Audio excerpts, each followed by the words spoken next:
As Nanban lay on a bed in a special medical center built away from Kryptonopolis, made just for this occasion, she screamed, "H!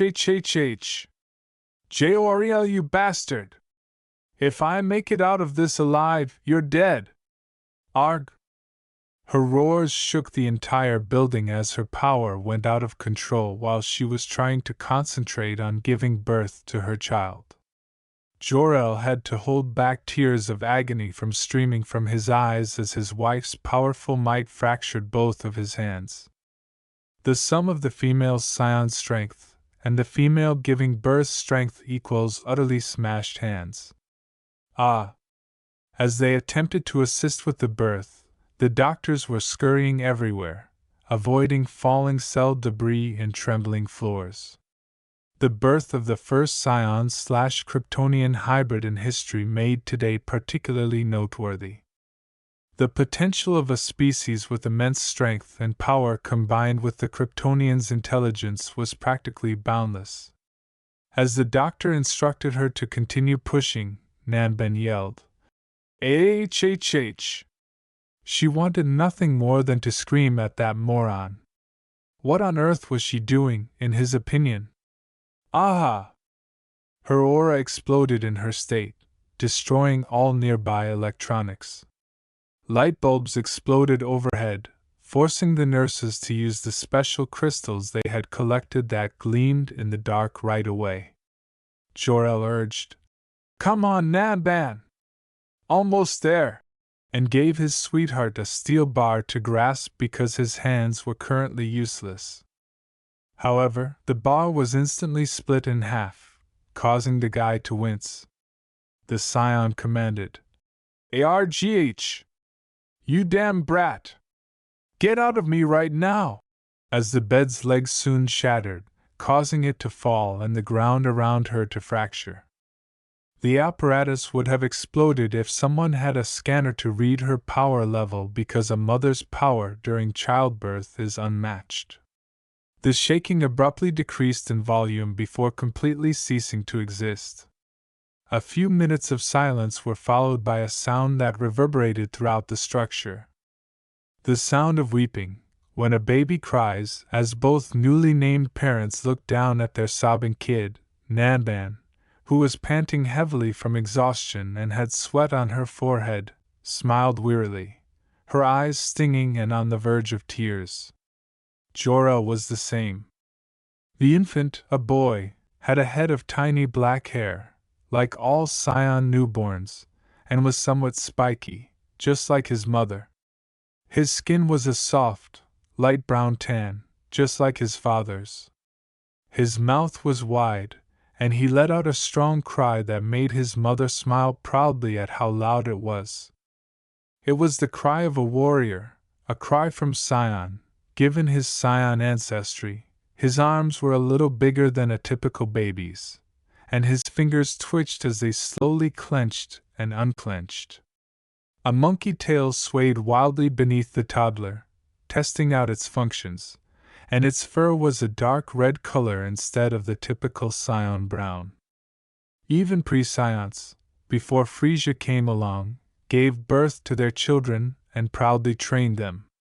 Today, the majority of Kryptonian children were born through the Kryptonian growth chamber, a technological chamber designed to artificially grow Kryptonians.